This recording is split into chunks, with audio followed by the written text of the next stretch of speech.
June 15, 1942. Dear Margie. Well, here it is Monday and another weekend over without seeing you, dear. I hope you had a nice trip to the cottage and that the rain on Sunday didn't spoil things. I was cold and wet down here. I worked until 7 o'clock Saturday night and got paid for 12 hours for the day besides getting a free meal out of them, so considered it a good day. By the time I got home, bathed and dressed, it was pretty late. Just had time for a haircut and a bottle of beer. We worked all day Sunday as well, and believe you me, I was pretty tired, so went to bed fairly early. Received a letter from Jack today, air mail. He is in Newfoundland and pretty sore about it.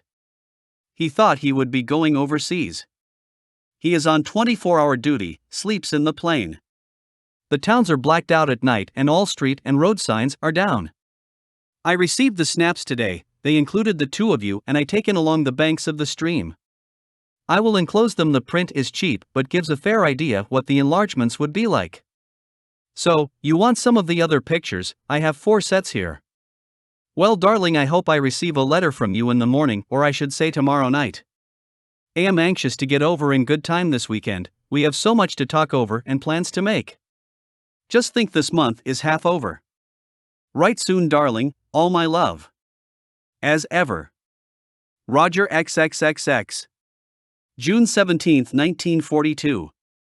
Dear Margie. Just a few lines, darling. Your letter received last night along with a notice from the city trying to corral me for poll tax, the silly nuts. They must think I'm rich to throw my money away like that. I have something far more important coming up this summer than the whole darn town.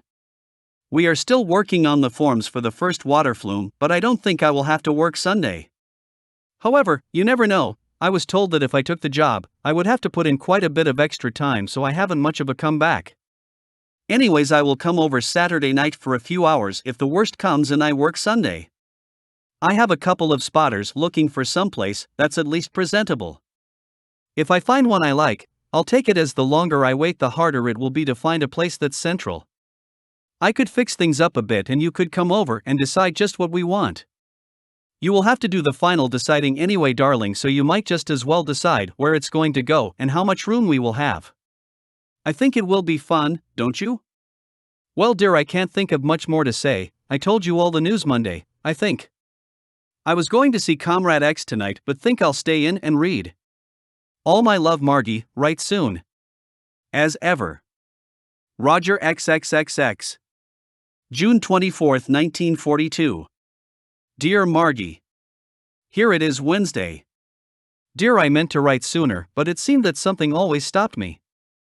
Tuesday, I went to the show intending to write before bed that night, but met some of the lads and didn't get in until late.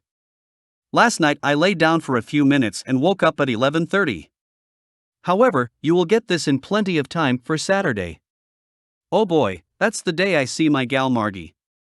By the way, Ted is coming down. Whether he will arrive Saturday morning or not I don't know for sure. If he does, he will likely phone you and come over on the same boat. You can let him have a ticket if he comes. I hope he doesn't land until Monday, as it will probably cramp our weekend. We get little enough time together, but only for a couple more months, eh? Gosh and gee whiz. I haven't much news to give this time, dear. The job goes on as usual, and although we have had some wet spells, so far haven't lost any time, thank heavens for that. I want all the hours I can get. So far, no overtime this week, so in spite of this fact I want work. I am hoping for Sunday. I will meet you at St. Catharines at the steamship ticket office that's at the park gate at 6:30 or as near to that time as I can make it. If there are any changes of plans, dear, drop me a wire, won't you? Well, darling, until I see you Saturday night, all my love, Margie, and write soon. As ever. Roger XXXX.